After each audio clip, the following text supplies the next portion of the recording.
Bonjour la belle diaspora, j'espère que vous vous portez bien. Aujourd'hui, nous parlons de l'immigration, nous parlons surtout de comment ne pas se faire expulser quand on est à l'étranger. Parce qu'en ce moment, plusieurs procédures sont menaçantes. Dans certains pays dans la diaspora, les politiques d'immigration menacent, voire même ont déjà des procédures d'expulsion d'étrangers. Quand on regarde de près, on comprend que c'est pas tous les étrangers qui sont menacés. Les catégories concernées sont généralement définies comme personnes à bas profil. Comment donc ne pas se faire expulser? C'est une question que beaucoup d'étrangers se posent dans la diaspora en ce moment. Je commence aujourd'hui une série de 4 vidéos. Je vais nous structurer étape par étape afin qu'on comprenne pourquoi nous n'arrivons pas à attirer et retenir la réussite à l'étranger, pourquoi nous n'arrivons pas à développer notre potentiel et contribuer de façon digne au pays qui nous accueille. Dans la 3e vidéo, je parlerai aussi du fait que nous pouvons parfois être un problème pour ces pays. Et dans la 4e, de ce que nous pourrons faire pour sortir de l'eau et sortir du lot afin de devenir des personnes qui écrivent leur nom dans ces pays qui nous accueillent et même dans nos pays d'origine. Vous êtes-vous vraiment demandé pourquoi vous n'arrivez pas à réussir à l'étranger?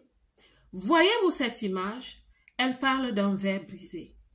Quand un verre est brisé, cela se voit, même s'il n'y a qu'une petite fissure. À partir de ce moment, on réfléchit. Doit-on le jeter ou est-ce qu'on peut le réparer?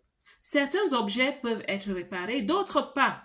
Être brisé ne concerne pas seulement les objets. Si vous souhaitez utiliser un verre pour boire, vous aurez besoin qu'il soit sans faille, qu'il soit entier. C'est aussi valable pour les êtres humains.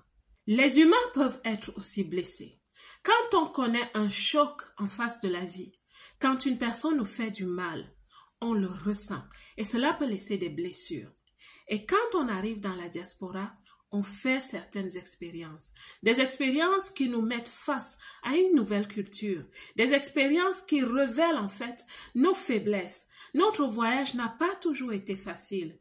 Et quand on arrive, on est confronté à une nouvelle vie. Et c'est pas facile de commencer une nouvelle vie, surtout à un certain âge. Et c'est là qu'on se pose des questions existentielles. Et le cerveau commence à se blesser, à se briser, parce qu'on n'arrive pas facilement à trouver des solutions. La première étape donc, c'est le brisement, quand on arrive à l'étranger. On est détaché de sa terre natale, on arrive dans une culture étrangère, on est donc un peu perdu et cela crée des chocs et souvent des blessures. Nous n'avons pas tous subi les mêmes blessures. Chacun d'entre nous sait ce qui l'a cassé. Chacun d'entre nous sait de quoi elle souffre. Nous n'avons pas toutes les mêmes blessures. Pour certaines personnes, c'est que vous avez été déçus. On vous a annoncé que vous venez faire un certain travail, vous vous retrouvez dans un milieu qui ne cadre pas avec votre état d'esprit. Et parce que vous êtes peut-être obligé de le faire, cela crée des blessures neuronales parce que votre état d'esprit doit s'adapter. Et pendant qu'il s'adapte, le cerveau aussi prend le temps de s'adapter. C'est ça qui crée les blessures, les fracassements de nos neurones. C'est ça qu'on appelle les blessures. Mes belles, énormément d'entre nous avons eu des blessures, mais plusieurs ont encore des blessures.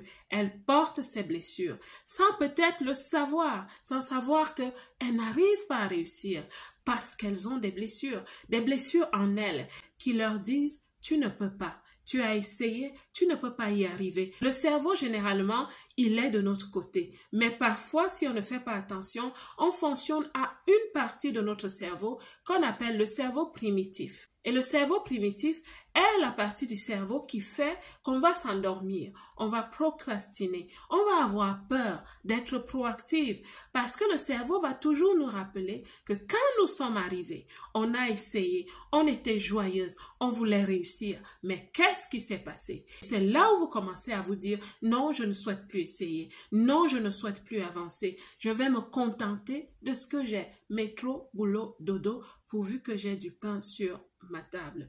Mais j'avoue qu'énormément de femmes dans la diaspora vivent tellement de frustration, mes belles, tellement de frustration, parce qu'elles connaissent la grandeur qui est en elles.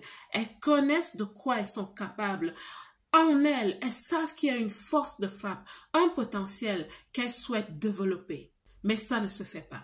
Dans la deuxième vidéo, nous parlerons du fait que plusieurs d'entre nous avons du mal à développer notre potentiel. Ce n'est pas parce qu'on ne veut pas, mais c'est parce qu'on ne peut pas. En fait, je vous le dis, on ne peut pas. Pourquoi? Parce qu'il y a des blessures. Mais comment est-ce que ça se manifeste? Je vais en parler afin que chacune de nous essaie de repérer ce qui la bloque. Je sais que vous, comme moi, souhaitons contribuer dignement dans l'économie, dans la vie sociale des pays qui nous accueillent. Donc, suivez la seconde vidéo. Ce n'est qu'à la quatrième vidéo que je partagerai avec vous comment est-ce qu'on peut s'en sortir, qu'est-ce que nous sommes appelés à faire pour changer la donne et devenir ces femmes qui réussissent brillamment, qui changent leur vie totalement et deviennent des femmes épanouies, enrichies, bénies et qui vont impacter les autres. La belle diaspora, j'espère que cette vidéo t'a parlé, que tu vas la partager avec d'autres personnes.